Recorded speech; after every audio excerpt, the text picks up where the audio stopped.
ఒక తోటలో ఒక కొమ్మలో ఒక పువ్వు పూసింది.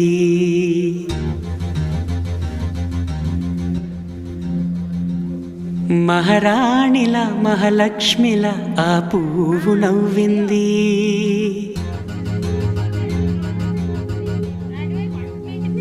అలాగే నవ్వుతూ ఉండాలని,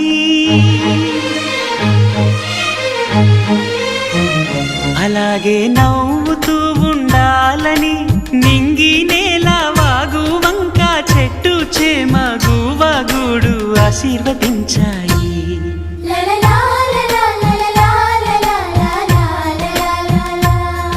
ఒక తోటలో ఒక కొమ్మలో ఒక పువ్వు పూసింది.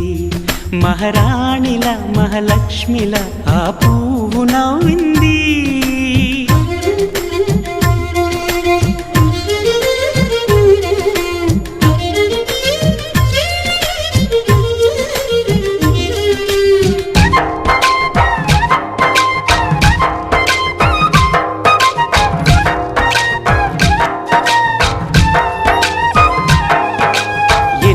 రంగుల పువ్వు, ఎండ కన్నే ఎరగని పువ్వు, సుందరమైన పువ్వు, పలుసు గుణాలున్న పువ్వు, ఏ గుడిలో అడుగు